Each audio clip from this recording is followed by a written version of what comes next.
Good day, Sir Wendell. Thank you for accepting our invitation for today's interview. So it's a pleasure for me to accept your interview for today.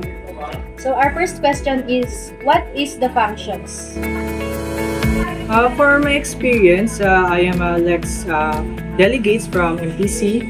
So it enhance and standard of the quality of education. Kasi dito hindi lamang natututo ka, then na-enhance yung skills mo. Meron din kayong collaboration with other nation, nag-exchange kayo ng culture. So may development din yun in terms of your self-development. So yun po yung function ng Lex program na i-develop yung skills mo, tapos ma-enhance din yung quality ng education between other nation and from the Philippines.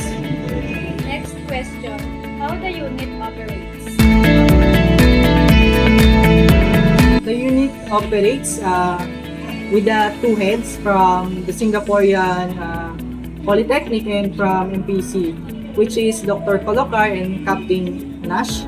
Then, it follows by, meron tayong tinatawag na main facilitator na sila Ma'am Suniga, Dr. Jomel, then si Doc Mamawag. So, under naman nila, meron din duty nila ay facilitate yung mismong Lex program na i-handle nila yun from the first, kung paano mag-flow yung education quality namin, kung paano kami magko-connect sa bawat isa.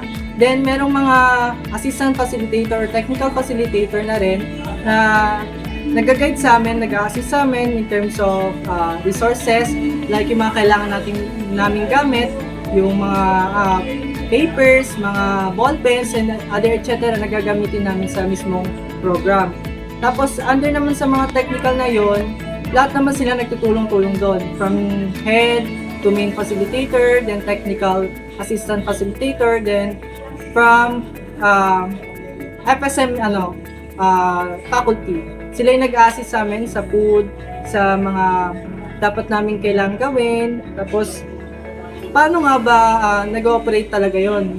Yung binanggit ko kanina is yun pa lang yung mga taong involved dun sa operation na yon.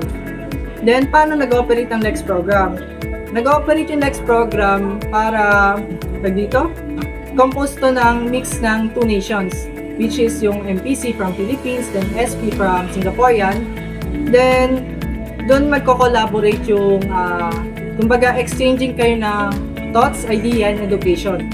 So, yung mapapa-improve natin yung quality ng education in terms of collaboration with other nation.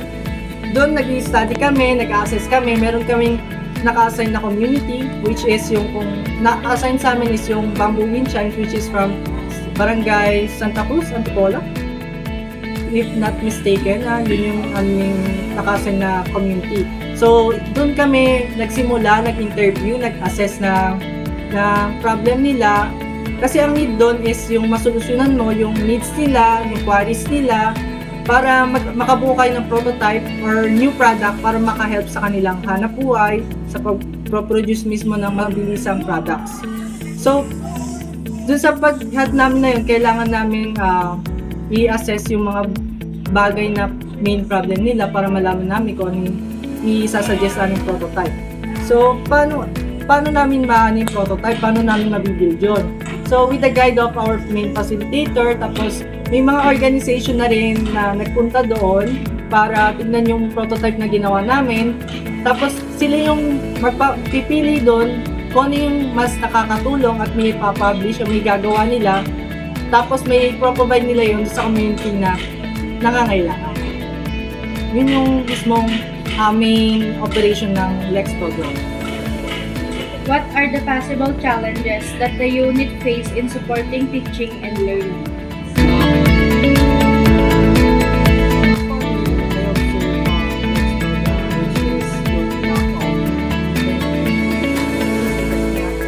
Sa Lex program din, kinakailangan namin internet para mag-cite ng mga information about the community that we assign. Then also, pati na rin yung gadget na ginagamit namin kasi karamihan ng Singaporean is ang dami nilang source na gadget para magamit sa mismong program. Pero kaming mga MPsians, kinakarap namin yung problem na yon kasi nga kulang kami ng gadget at technology.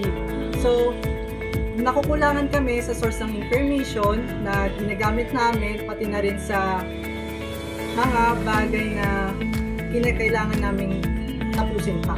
Tapos isa pa doon yung cultural differences na talagang hindi mawawala sa pag-i-study namin doon sa mismong program.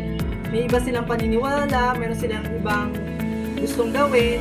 So, yun yung mismong naging problema rin talaga na next program. Who is your focal persons? So, I am one of the delegates from MPC Philippines. I am Wendell Javier Grego, a second year students from MPC. Thank you, sir.